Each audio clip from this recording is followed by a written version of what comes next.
believe that the only effective way to achieve civil justice for disabled people, and the only effective way to fight the barbarity of austerity in general, is through direct action. If every city and town in the UK had a small group of ordinary people, just like any of us here, taking direct action, like blocking roads every week, the resulting disruption would achieve our goals much more quickly than any number of organised marches and petitions. We know this approach works. We've used it before. The Disabled People's Civil Rights Bill and Accessible Transport Games in the 1990s, accessible buses and trains. The trains have until 2027. Were not ones for petitions or marches. They were won with these. Yes, wheelchair users and other disabled people handcuffing themselves to buses and trains, causing havoc and chaos. Only civil disobedience will bring down austerity.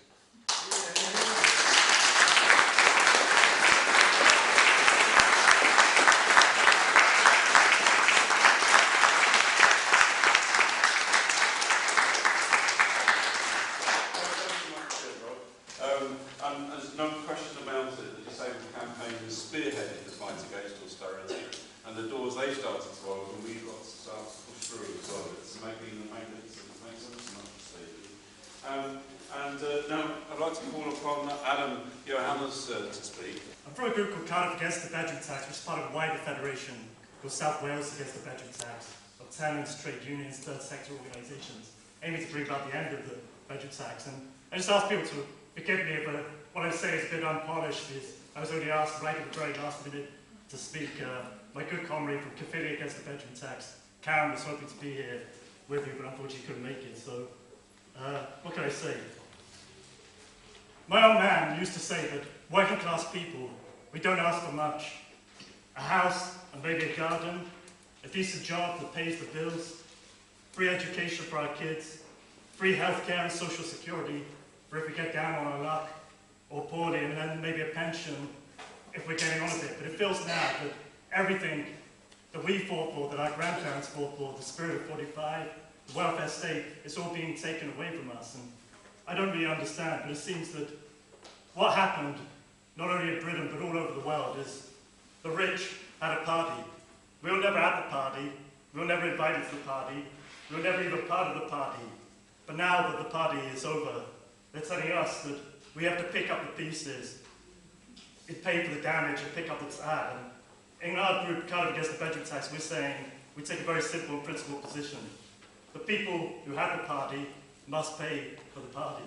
But what's even more crazy and obscene is while they're telling us all that the party's over, they've been saying this for the last 5 years. Every year for the past 5 years, the 1,000 richest people in this country have seen their wealth go up and up and up to such astronomical proportions that they can now pay off the entire deficit and still have 3 million each to keep the wolf away from the door. And yet we're hearing people who are afraid of losing their homes. So really talk about the bedroom tax. April was the cruelest month, I think, if you're poor. We saw a raft of tax cuts for the rich, a tax break for millionaires, and then benefit cuts for the poor. And I mean, of all the benefit cuts, they now affect directly 11.5 million people in Britain.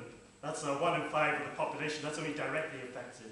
If you include people's families, their partners, their communities, then we're seeing these benefit cuts are affecting a far wider proportion of society. But the bedroom tax has really become, I don't actually think it's necessarily the most evil of the policies, but it's become the flagship policy for the Cameron government, and the one in which there's been biggest opposition.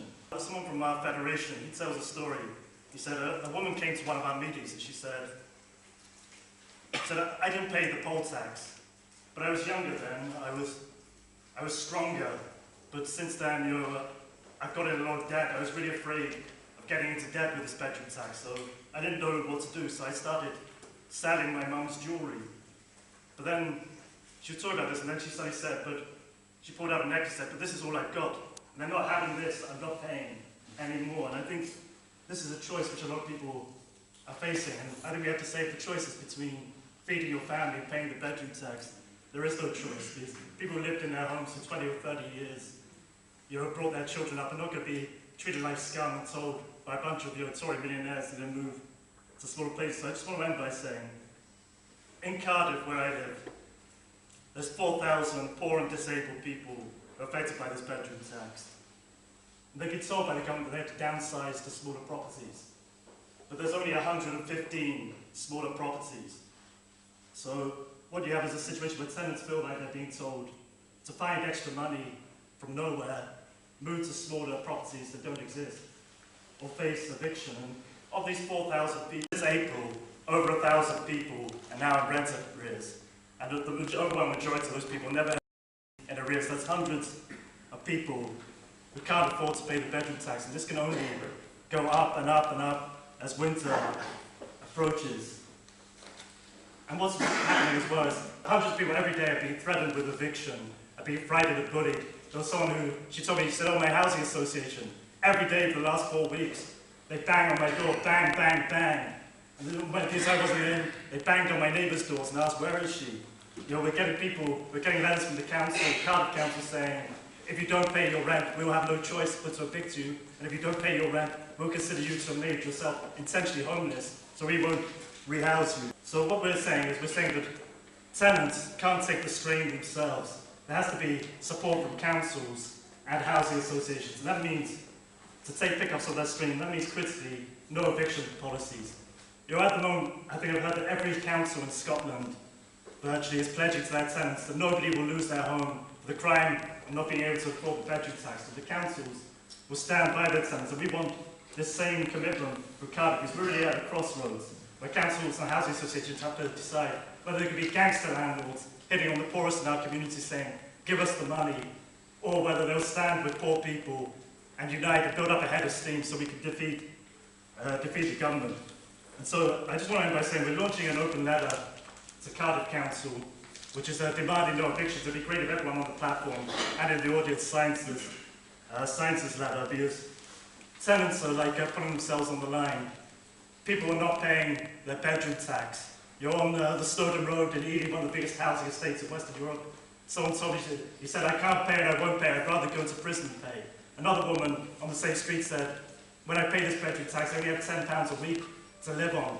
People really put themselves on the front line, but we know that the slogan is an injury to one is an injury to all. So this can't just be a movement of tenants, this has to be a movement of the people, of communities, of social forces, of the mass democratic forces, to say we're building an anti-evictions army over our dead bodies. So we want everyone to sign to say that when they come to evict a family, we're all out, there's going to be human walls of solidarity. We're going to stop the evictions, we're going to stop the government, we're going to defeat the bedroom tax, we're going to defeat Cameron. Cheers.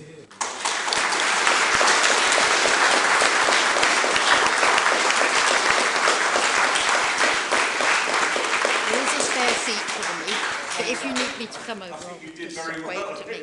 in just sitting down there and drafting that. That was superb and really straight from your own experience. And now I'd like to call upon Steve Clark to speak on behalf of the Welsh Tenants Movement. As Len said, my name is Steve Clark. I'm the Managing Director of the Welsh Tenants. I'm very happy to be here today. It was in our 25th anniversary this year as an organisation. The tenants movement started in 1977 when 4 women chained themselves to the town hall just on a road in Pontypridd. And that started off to an organisation called Link Up, and then the Valleys Forum, and then the Welsh Tenants. So it proves that you know, with solidarity, with direct action, you can build up a movement for change. Here to talk principally about the bedroom tax, having listened to everything Adam has said. The spare room subsidy or bedroom tax came in 1st of April, and as Adam rightly said, it impacts on 35,000 social tenants, some of the poorest tenants in Wales. It takes £23 million out of their pockets, which they can least afford. If you have a bedroom if you have one bedroom, so-called under-occupied, you lose 40% of your housing benefit entitlement and 25% for 2 or more. The traditional housing association sector estimate they have around 9,159 under-occupied properties, and the balance is within the local authority and stock transfer associations. 2/3 of these tenants are disabled. They are not the unemployed, feckless skivers, but blind people, people with disabilities, the unemployed and the employed, and the widowed. The spare room subsidy means that same-sex children have to share a room up to 16 years of age. And as I said, from our point of view, the bedroom tax is one of the worst pieces of legislation, ill thought through, that I've ever seen. It takes no account whether parents have shared access to their children. According to the government, they can sleep on a camp bed. It takes no account of soldiers fighting away, or foster carers, or disabled children who have to share rooms, or children who spent their terms away in university to better their education. It was only after considerable lobbying in the draft of the regulation did they concede that tens of millions of discretionary payments needed to be put aside to meet some of those affected. It takes no account of decades of investment families made in their homes and their community, or voluntary service they provide as carers, to the neighbourhoods, through neighbourhood watch, through tenant resident groups, to help improve their homes and their environment. And some of the solutions the government offered was that they could take a job, they could take in a lodger, they could downsize to smaller accommodation, or they could move to private rented sector accommodation. None of these solutions are workable.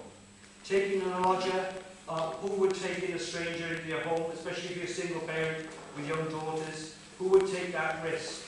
And does not exclude you from the bedroom tax. The actual benefit from doing so is about £7.50 a week. So very few tenants are taking up that option. They could downsize to smaller accommodation. There are simply not enough homes in Wales to downsize to. One landlord just across the border there said it would take 17 years to accommodate all the people that have been impacted by the bedroom tax in Torfaen. There are still simply not the properties to downsize to. There are one bedroom property, 70 people are waiting for that one bedroom property that's available. And they suggest that you can go out and get some work. What we're coming across is zero contract hours, which is not being able to plan their income properly and causing difficulties. And as I said, a lot of the people that we have to deal with have actually lost hours in terms of their work. And from the private rental sector point of view, what this means is that they would have to increase their housing costs by a third because it's much more expensive to be allocated in the private rental sector. The government has set aside £190 million across the UK in the form of discretionary housing payment, £6.2 million for Wales, 800,000 additional money recently because we've argued about the issue about rural areas, 750,000 from the Welsh Government on financial inclusion projects, but that is insufficient to meet the demand out there for discretionary housing payments. We've just recently discovered that those on DLA or PIP are actually being banned from accessing discretionary housing payment because they seem to be earning too much. This money was set aside to pay for their disability, to pay for their cancer treatment, to pay for the extra heating, to pay for the extra costs when people are ill and disabled, not to pay for the government subsidy of millionaires. In Wrexham, DHP has risen 371% from April to May, compared to the same 2 months in the previous year, and that's similar across Wales. In terms of the size criteria, we have consistently argued that this breaks the Housing Act, Part 10 of the Housing Act 1985, where it stipulates that a bedroom under 50 square foot, a room under 50 square foot is not a bedroom. And yet, the DWP have given total discretion to the landlords to determine what a bedroom is. And I'll just say quickly, I know there's a lot to say, but just very quickly, if that's not enough, take the testimony of Stephanie Botrelli. In a heart-rending letter, she clearly states why she decided to take her own life. The story is supported by son Stephen and neighbours. After 13 years as a good tenant, like many other tenants, she found herself with 2 empty rooms after her children left home. As a consequence, Stephanie was asked to contribute £80 a month that she could ill afford. And this was in Birmingham. She could not leave the memories behind, and in the early hours of the 4th of May this year, she threw herself in front of a lorry travelling on the M6 and killed herself. The loss of Stephanie and the 660,000 tenants impacted by the bedroom tax will be felt by millions of families up and down the country. While there are many other aspects of the Welfare Reform Act also cause anxiety and stress, the sheer injustice of the bedroom tax causes most outrage, as it callously treats decades of investment the family makes in their home community as trade for millionaire tax cuts and the disproportionate price being paid by the poorest in the UK. Thank you very much.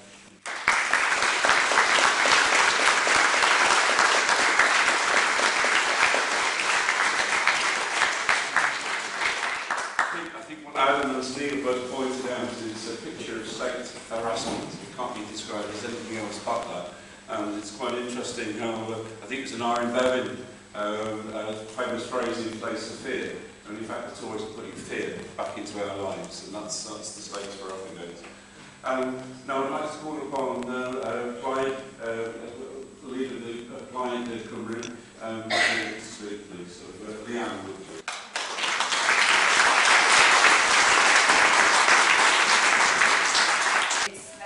It's not difficult to meet people who are struggling to keep their heads above water, and we've heard numerous examples of that tonight. And I meet many people who I think sometimes just one more crisis and surely these people are going to just sink. So it's fairly easy, I think, to describe the problems that people are facing, and it's fairly easy even to link those problems to the bigger picture and to provide an analysis as to how we got here. And certainly amongst most of us in this room, I would say, it's fairly easy for us all to unite around such an analysis, to agree what has gone wrong, to agree what we're all against. We can agree who caused the crisis, we can agree who's paying for the crisis, and we can agree on the injustice of it all. So given that we're pretty much agreed on all of that, I won't dwell on it any further. Instead, I'd like to use this opportunity to outline to you tonight what a possible alternative might look like. And all I would ask is that you remain open-minded enough to at least give some further consideration to my arguments after you've left this place tonight. Now, I've seen many initiatives, many alternative initiatives and ideas on offer that I can go along with. There's great stuff coming up from the New Economics Foundation, from Compass, as well as ideas from other countries. I recently went to the Basque Country and visited the Mondragon Corporation, and we can see that there's some fantastic stuff coming out of the Nordic countries as well. Silesia in Greece are a left network leading the way, showing what can be done under very difficult economic circumstances. And there seems to be general agreement around a platform of public ownership of banks, utilities, rail, coast, solving the cost of living question by hiking the minimum wage, dealing with people's concerns around immigration by strengthening trade unions to prevent undercutting and the exploitation of workers regardless of where they were born, and the closing of tax loopholes, forcing everyone to pay their fair share of tax instead of offshoring it. And so there are plenty of basic positions on which we can all agree. The next question for me is at what level we operate. And it should be fairly obvious to most of you that as the leader of Plaid Cymru, I would argue that the Welsh level is the most sensible level under which to operate. With a population of just 3 million, Wales is a great size. Tory or right-wing thinking is far from being dominant here, thankfully, even when Tory support is at its height. There are academy schools, unwieldy PFI debts, full university tuition fees, as well as NHS privatisation taking place in England, and that is not taking place here in Wales. So we've seen a divergence in political systems based on different values. Of course, public ownership in and of itself is no guarantee of good quality services, and we know about that in Wales. We need good leadership for good outcomes. But do we dare to wonder what our precious system of social security would look like after 5 years of the welfare state wreckers in charge? Another deep term of austerity will be just too much for too many people. A term of slightly shallower austerity, I would argue, won't do them much good either. And we can't pretend that our Assembly is in good enough or strong enough shape to actually be the shield that we need to properly protect people against these cuts. Devolved services are taking a cut, and the Assembly is powerless to resist. In fact, the Assembly doesn't even have the most basic of tools that are needed to deal with the fallout from this economic crisis, nor, for that matter, the climate crisis either. We need tax-raising powers now to provide a direct incentive to the Welsh Government to provide jobs. Tax powers would also unlock borrowing powers, enabling money to be invested in projects to provide economic stimulus and to create jobs. I'm thinking 1930s United States style New Deal, and if you want further information, check out the Plaid Cymru website, plaidcymru.org, for more information about the blueprint for the valleys, which is a concrete example of what I'm talking about. Ploughing more of our own furrow is the only realistic chance, as far as I can see it, of tackling the vast inequalities of wealth, which are the cause of so much happiness and distress for people. And when I talk of equality, I include in that the geographical wealth inequalities throughout the United Kingdom. With Westminster in control of the levers which shape our economy, it's clear that the gap between Wales and the other parts of the UK will continue to grow, whichever party is in power in London. So instead of debates around regional pay and regional benefits, there needs to be a plan or a programme to redistribute wealth, like the albeit insufficient programme already available from the European Union. I just ask you to think about this question. Do you think that the system is broken? We've had MPs' expenses, phone hacking, privatisation, bankers, hedge fund managers, lobbyists. People have lost faith in the system. Now, if we accept that the system is broken, we've got two choices. We either try to patch it up and fix it, or we say, let's accept that that system is broken beyond repair and let's start again. Let's start again on a different basis with different values, new values, the Welsh way.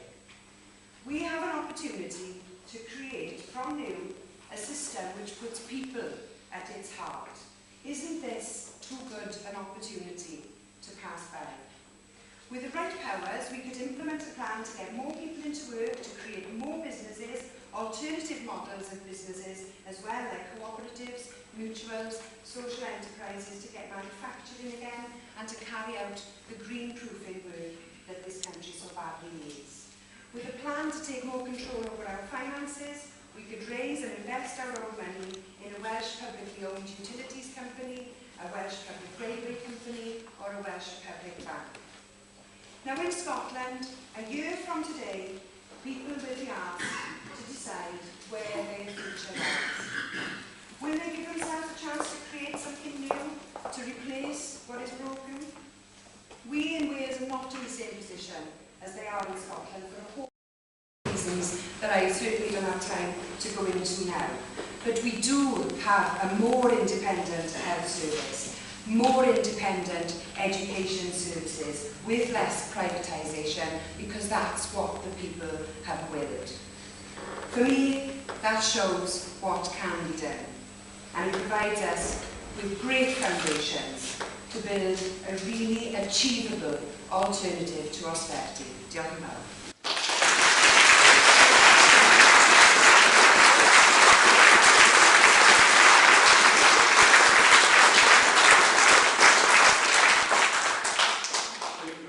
Leanne, and just because I was told then, I suppose I'll be told by everybody else now, but time's going quite well. And I would say that if we're going to have a radical challenge like that, it will mean the support and mobilisation of people like us, because that's where the People's Assembly come in, linking in with a radical vision with our collective and active support, and that sounds to be a key for a radical challenge. And to continue that theme then, Pippa Bartolotti, who's chair of the Welsh Green Party Union. Hi, good evening, and thank you Len, thank you all for inviting me to speak here today. I'm actually leader of the Welsh Green Party, not the chair, but it really, really doesn't matter. Right? So we all have a lot in common already, and I hope in the weeks and the months to come we'll find that we have a whole lot more in common than even we thought in the beginning. Now, I agree with Leanne on lots and lots of stuff, but on one thing I'm going to disagree, and that is the system is not broken. The system, the monetary system, the banking system, the political system, does exactly what it was designed to do, and that is disenfranchise us. We need a new system. Yes, we agree on that. You know, corporate interests have systematically exploited and even created crises such as war, economic shocks, even climate change. I'm a Green, so that's going to come in, isn't it? And governments have been so quick to ram through policies which favour a small elite. Very often a small elite to which they're personally related. There's a surprise. This is why we need to stick together. When money is God, ethics and morality are unaffordable. There's no room for them in rampant capitalism. For example, 0 hours contracts. They're the response to the economic downturn. Pension rates. Politics, sadly, has become just another profiteering industry, a sort of Alice in Wonderland. We have a council in Brighton, and Brighton is the first living wage city. It's brought the wages of the worst paid workers up to decent living standards.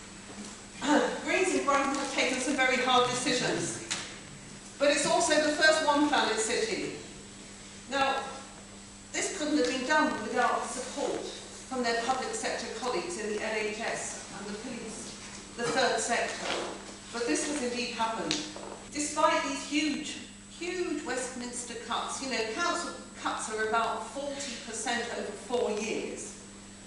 We have managed to protect many of the poorest from the brunt of this coalition's welfare change.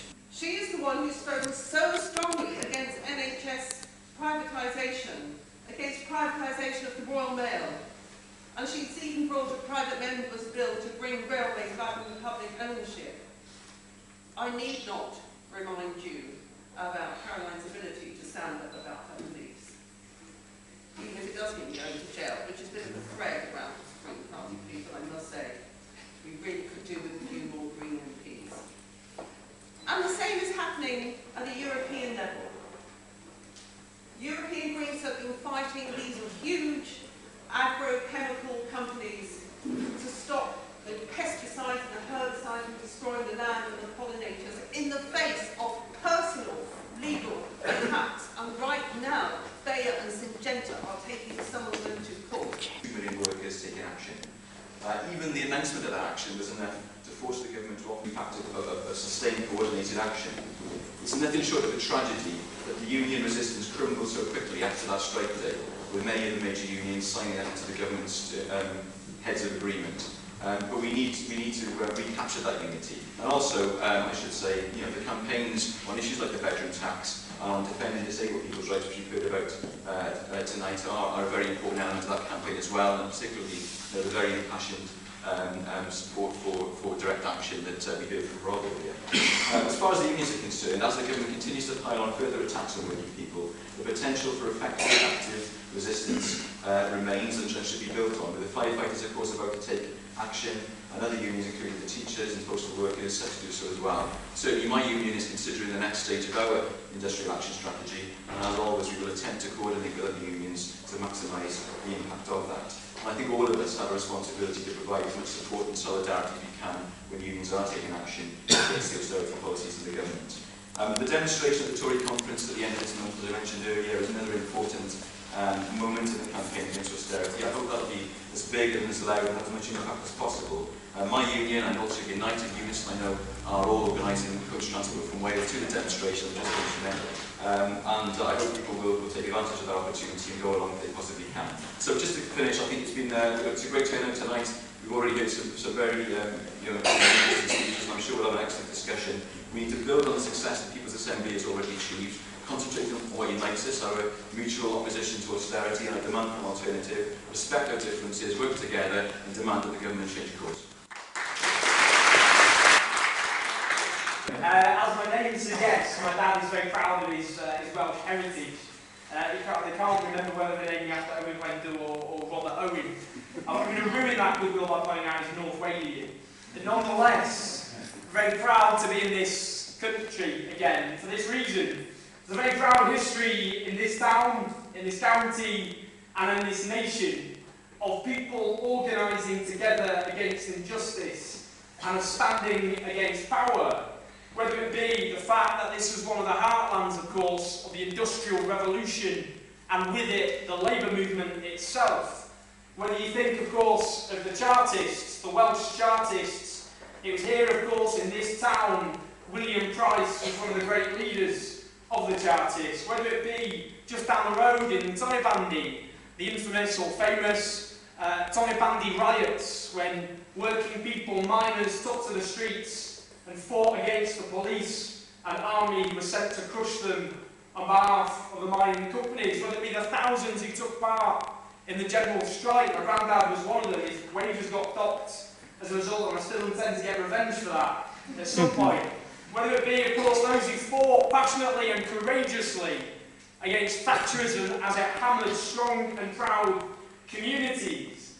These are our traditions. These are traditions of people organising from below, of standing up for their rights. And those are the traditions this People's Assembly stands in. I just want to make this clear, it's so important to make this clear. This isn't a talking shop. This isn't us just getting things off our chest, it's not a therapy session. The point of it is to build a grassroots movement. Whether it be, I don't know, St Albans to Glasgow, Manchester to Cardiff, Leeds to Bangor. I mean, I got invited to speak at People's Assembly in Finland. I've never even heard of Finland. But that's the point. Right across this country now, there are dozens of groups, 90 groups, 90 towns and cities, where people like you are meeting like this. And the reason it's so important is this. The biggest party in the country isn't Labour, or the Tories, or certainly not the Lib Dems. It's the people yelling at the TV every time George Osborne appears party. And we've all made a conscious decision tonight. We've all made a conscious decision tonight. We're not just going to keep yelling at the TV. We will do that because it is quite therapeutic. But we're going to actually come out and organise and fight back. I'm going to surprise some of you because I'm actually going to hand it to the Tories. You've got to stand back in awe of what they've done. Because they turned a crisis of the market and they turned it into a crisis of public spending. They managed to get away with this idea that the reason we're in this mess is because of overspending, not just a myth that they themselves backed Labour spending plans pound for pound until the end of 2008 itself. They've used this crisis to push policies they always wanted to get away with, but knew they otherwise couldn't without using a crisis. And then they claim victory, just as even on their own terms they failed. They said they were going to wipe the deficit out over the course of this parliament. The underlying deficit is growing. Debt is piling, of course, day by day, week by week, month by month. And they've sucked growth out of the economy to the extent that this is the longest economic crisis, not since the 80s, not since the 70s, friends, not since even the Great Depression. This is the longest economic crisis in modern British history. And the reality is this. There's as much sign of recovery in people's lives as there is a sense of shame in the statements of the Conservative Party. Because as things stand, we're going through the longest fall in living standards since Queen Victoria sat on the throne of this country. For the first time since bombs stopped falling on continental Europe in World War II, the next generation is set to be poorer than the last. Since this government came to power, since the infamous Clegg Cameron Loving in the Rose Garden. The average person is £1,500 a year poorer than they were back in 2010. It's not to say it's not booming for some people, it certainly is. Like Wonga, they managed to celebrate a 36% increase in their profits. There's a good reason for that. There are rich pickings for vultures in austerity Britain. Every single month, 1 million families in this country depend on legal loan sharks to pay for food, for rent, for mortgages, to buy clothes, to have clothes for their kids, to pay off other forms of debt. And then there's another booming industry, food banks. 500,000 people now depend on food banks. We have charities talking of parents having to choose between heating their homes and feeding their kids. We've got the size of school lunch portions shrinking because of budget cuts. This is the 7th richest country on the face of the earth. And apparently we can no longer afford to feed our poorest children. That is the shame, the reality of austerity Britain. And it goes further than that.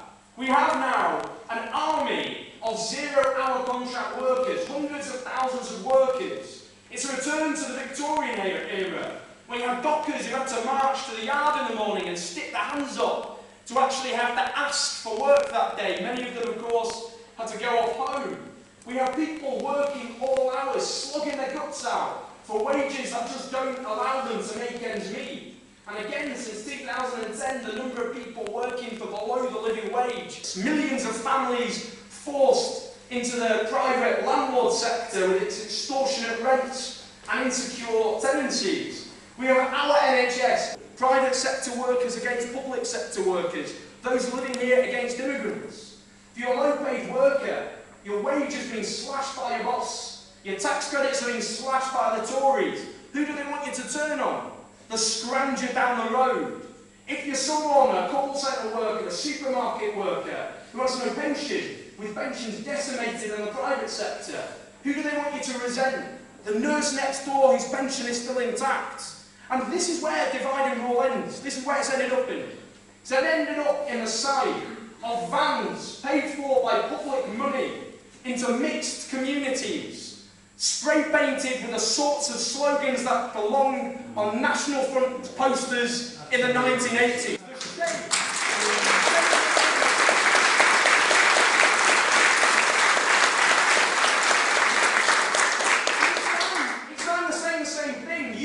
So why shouldn't your less deserving neighbour be mugged as well?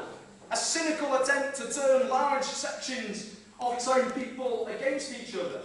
But that's where we come in. There's no shortage of anger out there. There's no shortage of fear. But there's one thing missing, and that's hope. And it was Harvey Milk, the crusading civil rights campaigner in the 1970s, who said this: "I know you cannot live on hope alone, but without it life is not worth living." And the point is, it doesn't matter how angry people get, it doesn't matter how scared they get. If they don't have hope, they don't fight back. They might yell at the TV, their anger might be turned at their neighbour, but they won't have the confidence to fight back. And that's where we come in. We've got to give people hope.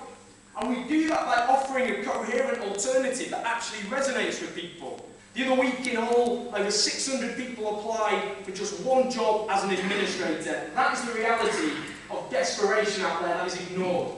So we must call for an industrial strategy to create hundreds of thousands of renewable energy jobs, as Germany have done, to take on the environmental and the jobs crisis.